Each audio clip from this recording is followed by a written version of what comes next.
Okay, so mom, random video, I know. You're probably thinking, how come you got me here and what do you want? I Me. want to ask you a question, a couple of questions, because I'm really been digging deeper into trauma and how it affects the body, but also ancestral trauma, generational trauma, and how it passes down from one generation to another if it's not dealt with. Sometimes the older generation don't have the capacity to deal with it, the knowledge or the tools to deal with it. And I totally understand that. So it's never a blame game. It's always who can empty this bucket, who's got the skills to empty the bucket, literally that. Sometimes it can be heavy. But what I wanted to ask is, growing up in Jamaica, how, when things are occurring to you, how did you process those things in Jamaica? Could you speak to an adult? Was there anything that you used to cope? Because children also have to express energy, right? So what was it like for you growing up? Actually, for me growing up in Jamaica, it was good. I mean, my dad wasn't around because he was in England. He came when I was young. My mom was there. Couldn't speak to my mom because there was no grown up you could talk to about things like that you're going through. Why? What was you told Okay. if you did try? Well, we didn't even try because you knew what you could talk to your mom about, and grown up, you weren't allowed to speak to grown up about things like that. Actually, if grown up are in the house, you weren't allowed to be in the same room with them either. Sorry, I'm gonna So, close this door because this TV is loud.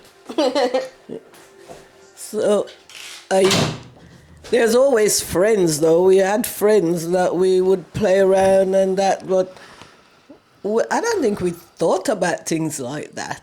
We were just happy-go-lucky them, really, in the way that I grew up with all brothers as well. Yeah, so how, what was that like? 'Cause obviously, I know you got a sister who's obviously she's the oldest, right? Yeah, but she Yeah. was in So she was England. gone by then. How did you grow up with bare boys? Did that make you boisterous? Did that make you, Yeah, a tomboy? I was a tomboy. I definitely was a tomboy because I wanted to do what my brothers were doing. So it was like wherever they're going, I'm going with them as well. They're climbing trees, I'm climbing trees as well. So mainly I was the one climbing the trees actually, not me even my brothers. So I was the one. So, So I did break my arms loads and loads of time falling off trees and and you got the name Mother Pepper. Where did that yeah, come from? because I used to fight. And I was a fighter. I used to fight boys, girls, no matter who you were, you couldn't mess with me. And I was only a little bit where skinny. where do you think that came from? That you know I, that energy I, to be so fiery. I think it's like growing up with brothers, so I had to stick up for myself in it. I was the only girl there, so I was like, my brothers them never used to fight. To be quite frank, I was the one who would fight. I was like the second to youngest one, but I would always stand up for my brothers and that because they didn't fight. They were just calm and that I was the fiery one and things like that. I suppose so because I didn't have a female role model. See, now you say you didn't have a female role model, but obviously you've got your mum there. So why wouldn't you have seen her as a role model? My mum was too busy. She never had time for us. Well, for me anyway. My mum never had time for me. She was the only time I was with my mum is like she had a shop, and after school I had to go to the shop and help her out while my brothers were there playing around and go doing what they're doing. I had to be in the shop to help her out. And it's like at night, if she's left anything outside at the shop, I would be the one who would go for it because my brothers wouldn't go, but I didn't care. I wasn't scared of anything. And that, so my mom never really sat down with us and talk about anything really. So So that was do it. you feel like because you didn't have that, you didn't then do that with me? Because we never sat down and really I spoke think about things. I think that's how it was in it. That's how you grow up in it. So do you feel like that's how you took on the role of how a mom's supposed to be from what you were seeing from your mom doing? So then you did the same. Well, this Obviously, is I it. didn't grow up in a negative household or anything like that. No neglecting, no, not being neglected or anything like that. But you were very fiery. Let me just keep it real. You were very fiery. You were one of the households that my friends were scared to come in at the door because they know that my mom's going to fire off. But I, from what I've observed and noticed, obviously through the upbringing and through everything that I've learned, so through lived experience and study and observation, I've also noticed that that stems from a woman feeling she has to take on every role in the household. And then she literally animates this masculine energy, which then comes across as the shouting, as the, as the fire, but also the trauma that she hasn't dealt with, the things that she hasn't observed inside of herself and known how to get them out, how to release them.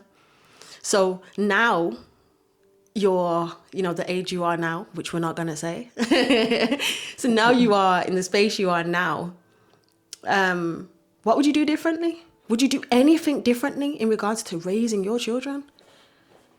I suppose, yeah, in a way, it's like you say, I had to be the father, the mother, the brother, the sister, everybody all in one. But I suppose going back, if now I would sit down and speak to my kids more instead of shouting, because that's how I was growing up. It's about shouting this but it's about being calm.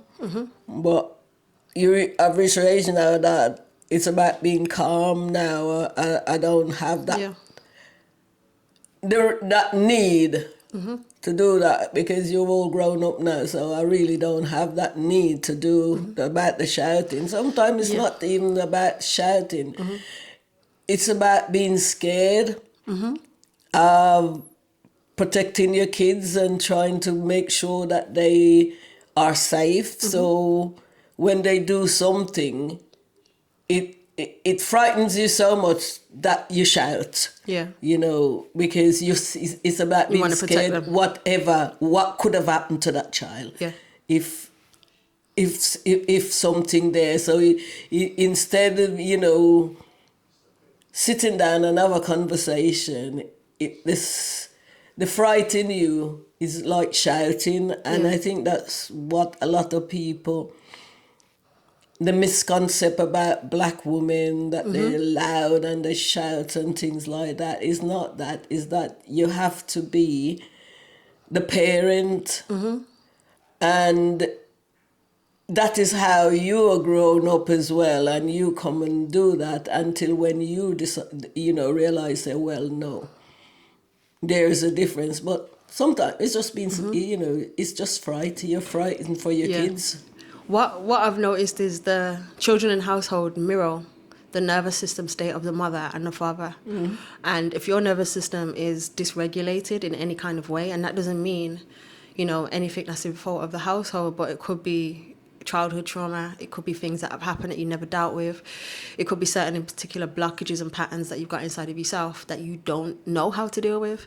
So then now the child is mirroring your nervous system. They're mirroring your anxiousness. They're mirroring your anger. They're mirroring your irritation. They're mirroring back to you who it is that you are, without realizing. So I noticed, like, when I got to a certain age, we started bucking heads. And I realized that as I got older, I started to want to deal with that in a different way, because I realized that mother wound was one of my blockages. That was one of my patterns that I needed to eradicate. But then I realized that it didn't stem here. It stemmed from you and your mom, which went back to your mom and her mom. And how did I find that? Because I was able to tap into spirit. Obviously, I can communicate with people that have passed on. And in communicating with my great grandma, I started to get information on certain patterns that happened. And now I understand and I know that I'm glad that I dealt with that, and I'm glad that I healed that, because me reacting differently to you, at first it still used to annoy you. At first it was like there was still an irritation there, but now you're not the same person anymore. Now I get on with you way better than I used to. But when Corey passed, let's keep it real. When my brother, your son, passed on, that was a break in between us as well. That caused a huge snapping of that connection between us, because you're dealing with grief, I'm dealing with grief, and we're both in our own bubbles trying to deal with grief.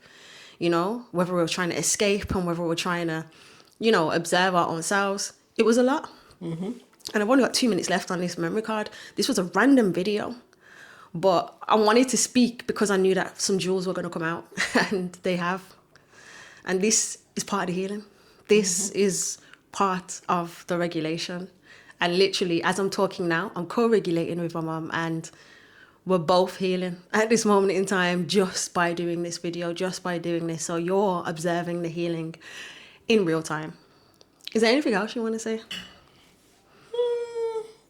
Not really. Just now, I've realized a lot of things that was wrong, and it's about trying to fix what you can, but it's going to take time still. Everything takes time, and that, but like you say, when I lost Corey as well, it's like I was absolutely mad. I didn't, I didn't know what to do with myself. I hear and it. things like that. Things was going. I wanted. And then I felt like you wasn't there for me because you couldn't be there for me going through that, and I couldn't be there for you because obviously we're both in our bubble. Yeah, to be fair, I wasn't even there for myself. I get it. This is what I'm saying. I get it, Mom. I get wasn't it. there for myself. I didn't want to be here. I get it. To Same. tell you the truth, I Same. didn't want to be here. And we're live or having this conversation now, a conversation that we've never had. Like, whoa. I'm going to do a deeper conversation with you on the podcast. Are you ready for that? It's time? Yeah. It's time. This has literally been a snippet of what we'll delve into and how we'll talk. And it's going to be healing for you too, Mom. So thank you. Thank you for doing this conversation, even though I just randomly threw you in the deep end. I know. Well done. Tell me, just say hello. You're healing. Well done. It's part of the process. Thank you for watching, and thank you for choosing you. Go speak to your mum. Go heal your little mother wounds there. You, talking to you. You. Bye-bye.